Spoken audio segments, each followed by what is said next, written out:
is Eleni, and I'm a researcher at the University of St. Andrews. I'm here to answer your questions about ancient Greek and Roman myths.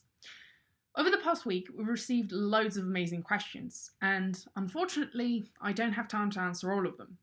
But here are the answers to my top 3 questions. Gregor asked, how many wives did Zeus have? So that is a really good question, and it has a weird and kind of sad answer. Zeus was the Greek god of thunder, and he was the most powerful, so he was the king of the gods. He was married twice. His first wife was a titan called Metis. Now, what is a titan? Well, you see, before the gods, there were some old and very powerful beings called the Titans. After them, the gods were born, and they started growing older and more powerful as well, and they challenged the Titans to see who would be able to rule the world. The gods won, and they chose Zeus as their leader. Zeus wanted to be able to lead with wisdom on his side, because a wise leader is more difficult to beat. So he married Metis. Now, Metis in ancient Greek literally means wisdom, so he would literally have wisdom on his side by being married to her. The issue was, he didn't really want wisdom on his side, he wanted Metis's wisdom to become his own. So he came up with a little trick. You see, gods and titans had all sorts of crazy powers. So he challenged her to competition, and he said, well, let's see who can turn into the smallest animal possible. And she said, oh, no big deal, and turned into a fly. And then Zeus literally opened his mouth and swallowed her. I guess that was his way of absorbing her powers, but it's weird and also quite a horrible thing to do to a person. So that was how his first marriage ended. After that, he married another goddess. Her name was Hera, and she became the goddess of marriage. And she stayed his wife forever. So if you read any tales about Zeus having relationships with other goddesses and mortals, he was still married to Hera for those. So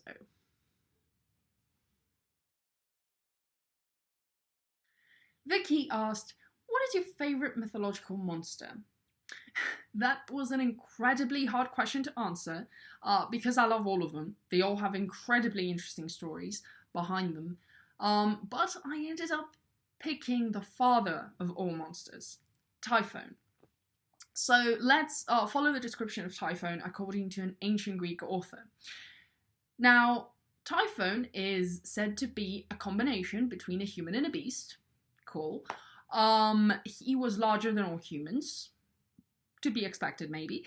So his thighs were apparently the shape of human thighs, but they were larger than that. They were actually larger than mountains. Alright. His arms could reach out and touch the west on the one hand and the east on the other. He had wild long hair. His head could touch the stars. And his eyes flashed fire, and he could breathe fire apparently too, because all of this wasn't enough.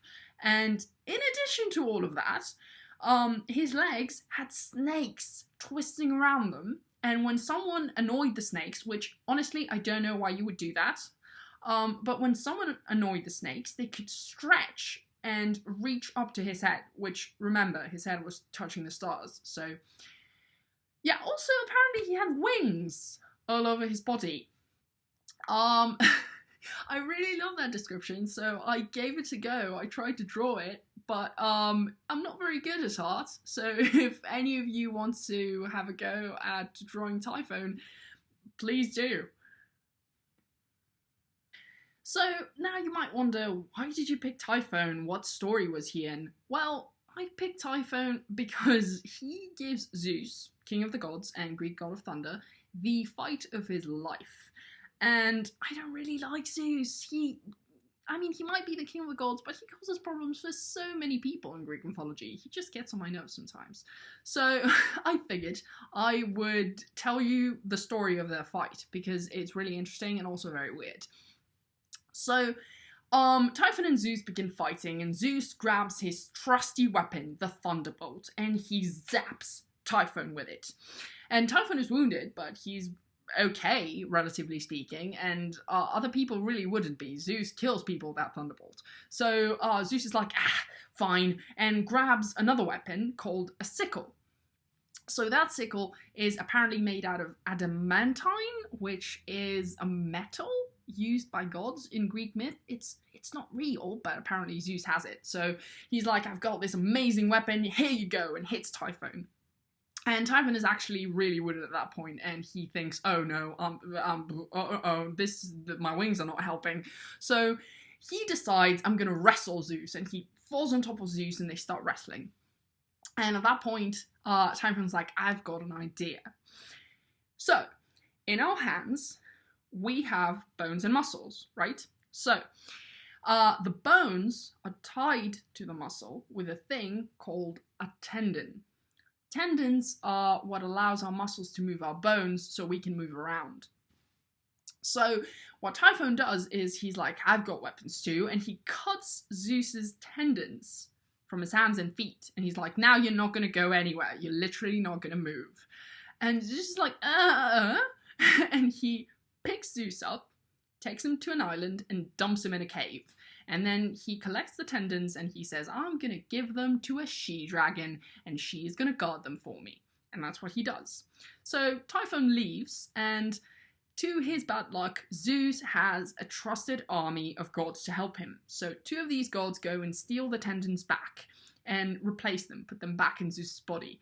Now, that is because they're gods. If that had happened to any normal person, they would have died. So yeah, it's weird, it's myth. Anyway, Zeus is understandably angry at that point, so he says, you know what, thunderbolts it is. He picks up all of his thunderbolts and he begins throwing them at Typhon. And Typhon is actually hurt, but he's still not done. Nope, fight's not over, so Zeus gets really mad, and he literally picks up a mountain and throws it at Typhon. And he buries him under it. That's how he wins. He buries Typhon under a mountain. And apparently that mountain became a volcano because Typhon was still breathing fire, and so lava came out of it. Katie asked, are any myths based on real things, like animals or events? Now that is a really good question, and the answer to it is not really. But myths were probably inspired by reality. What do I mean by that? Let's take an example. The famous Greek hero Hercules. He was a son of Zeus, and he was incredibly strong and powerful, and he performed many great feats of bravery. One of those was defeating a lion that was terrorizing an area in Greece. Now that lion became known as the Nemean lion, after Nemea, the region where it lived. So Nemea is a real place. It is a place you can visit in Greece, and there is a cave in it. So does that mean a lion lived there? Maybe, we don't know. But the myth didn't probably come from someone seeing a really strong person killing a lion. The way myths work is that they express the thoughts and feelings of people about the world around them. So what most likely happened is that people that were living at the time saw many dangerous creatures around them in the world. Maybe lions too. And they used myths to say, hey guys, there are many dangerous things out there and we need to be strong in order to be able to deal with them. That's what I mean when I say inspired by reality rather than based on it. I hope you all enjoyed these answers. Next week, we'll be answering your questions about physics. If you haven't already, send any questions about physics to this email address, or post them in the comments by Friday the 17th of April. Thanks for watching.